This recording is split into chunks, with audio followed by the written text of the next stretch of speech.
The Browns and Jameis Winston agreed to terms on a contract last week.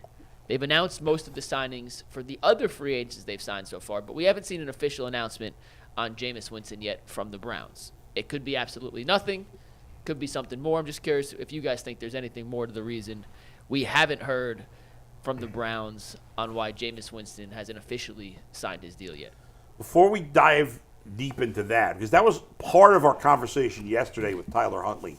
And Jason, you weren't here yesterday. What do you, before we get specifically into Watson, and maybe that's your answer, maybe you think the Watson thing's going to fall apart, but what did you make of them signing another guy who's been a legitimate backup in the league?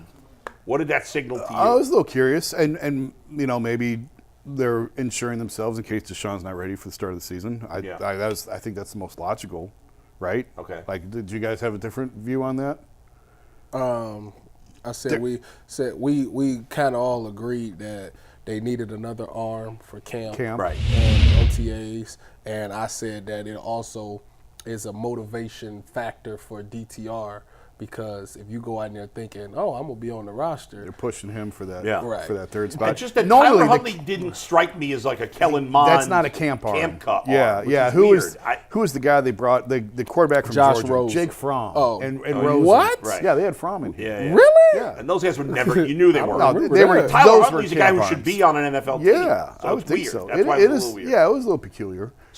So to that, do we think there's a chance that something's happening with this Jameis Winston thing? I mean, it's Jameis, so you never know. But no, I don't think so. Yeah.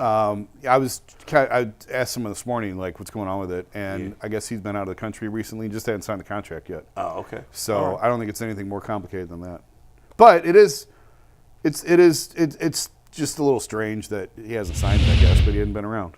So Do guys normally go out if they're free agents or out of the country this time of year? sure, why not? It's the It's the offseason. best time. Yeah. No, but like, wouldn't you wait till your contract is signed you got, and then go? nah, you got No. an agent to handle all that. Yeah.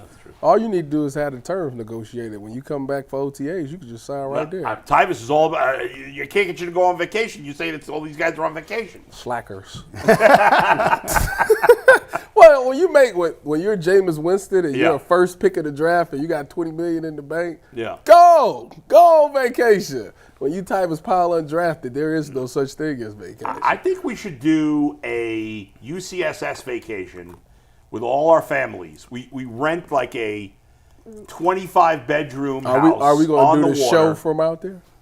Yeah, No. we could do a show from out No, we shut the show down No. for 1 week. I think it'd be fun to No. do the show from there. Thank you. Yeah. Well, but I want everybody to be on vacation. No. It would not be the same show. It would very much That's be a true. vacation All right, show. you talked me into it. We'll do the show from down there. Is Steve that's paying us? We're paying for the show. They pay one. There's no chance they're paying for No, the no, vacation. for the show, for us Yeah, doing they're the paying show. for us. Oh, okay, yeah, then I'm all for it. Yeah. Let's do it. We chip in on like the biggest house down in Florida or Arizona or something. Now Florida's better because it's you can be on the water. Yeah, that's what my wife's into, beaches and all of that. Golf side, jazz. not ocean side. Golf side. Go golf side. Well, that's where I stay. Yeah, Although that's the Gulf side has better. gotten so crowded. Yeah, well, You because a it's better. golfer? No, well, I mean, the Gulf of Mexico side, Oh, not I ocean thought you side. were saying golf. Golf like- side. No, Golf. no. Anyway, anything fishy about Jameis or no big deal? I'm not worried about it at all. All right. Mike, you want to spread a conspiracy theory? Do your best, No. Aaron Rodgers here? It makes sense because we thought at first it was potentially a June 1st cut designation. That's you what brought I up thought. last night. Yeah. That's not an No. issue. If it's as simply as he's not in the country, then that makes perfect sense. The only thing it's just so people know. So the June 1st the post June 1st designation. The only thing that does, it allows the cutting team, which is in this case the Saints, right? Mm-hmm. Correct. To spread the cap hit over 2 years instead of one. But the only negative is no negative for the player. The only negative for the team is that the Saints cannot use the cap savings that they get for Jameis until June 1st or Correct. until June 2nd.